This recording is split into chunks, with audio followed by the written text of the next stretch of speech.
Hello, I'm Mitali Singh and I'm currently working as a legal intern at LEXIS and Company. In this video, I will be talking about Introduction to International Law, what are the types of international law, and lastly we will be doing what are the sources of international law. So, international law is a system of treaties and agreements between nations that governs how nation interacts with each other, how citizens of different nations interact with each other, and the businesses of other nations.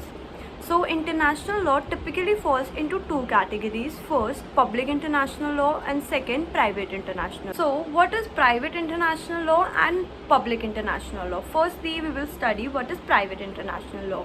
Private international law deals with controversies between private entities such as people or corporation which have a significant relationship to more than one nation. For example, lawsuits arising from the toxic gas leak in Bhopal. As we all studied about the Bhopal tragedy gas leak case, so this is one of the example of private international law. India, from industrial plants owned by Union Carbide, a US corporation, would be considered a matter of private international law. Now, what is public international law? Public international law concerns with the relationship between nations.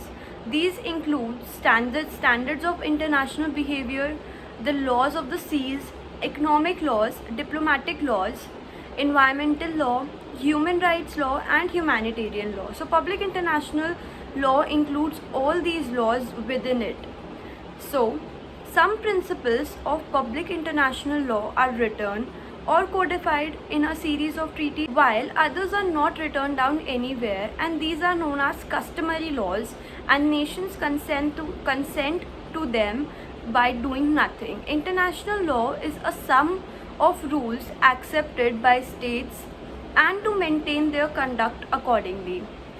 Basically, it is a body of rules regarded by nations or world, binding relations with each other and compromise rights and duty of every sovereign states. According to Article 38 of Statute of International Court of Justice, it is a law that have rules governing relations between the state. So according to Article 38 of the Statute of ICJ, it defines that international law is basically a set of rules which is governing the relations between the states. To have a better picture of what exactly international law is, I will give you a few other definitions also. So according to J.G. Strake, it is a body of law which states feel themselves bound to observe and therefore do commonly observe relations with each other, and it may include first, law relating to functioning of international institutions or their relations with each other and relations with states. Second, a body of rules established by customs or treaty to bind relations with each other. And third, certain rules of law relating to individuals and non-state as rights and duties. So, international law is an independent system of law existing outside the legal orders of particular state. It differs from domestic legal system. It is completely different from domestic law or municipal law. International law is a different thing. It is far away from the domestic or municipal law. So it is being stated that international law is an independent system of law existing outside the legal orders of particular state. It differs from domestic legal system in a number of respects. For example, although the United Nations General Assembly, which consists of representatives of some 190 countries, has the outward appearance of a legislature, it has no power to issue binding laws. Also, to understand international law better, it is very important to understand what are the sources from which international law is being taken, or what exactly the origin of the international law. So firstly, we will study for first important source of international law, which is treaty. So what is treaty? A treaty is a formally concluded and ratified agreement between the two sovereign states, between the two or more sovereign states. A treaty is expected to be interpreted in good faith. Second important source of international law is custom. So custom The international law statute refers to international customs as evidence of a general practice accepted as law.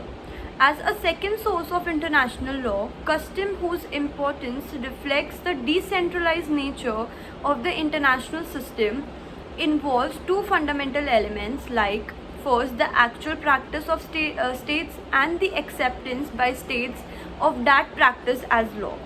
For example, customs actually में होते क्या है, the practice which has been practiced since a very long time and it has been accepted by both the states or by different states, then such practice turns into a customs and it becomes a law. Now the last source of international law is general principles of law.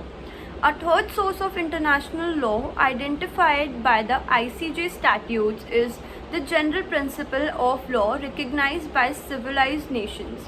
These principles essentially provide a mechanism to address international issues not already subject either to treaty provisions or to binding customary laws.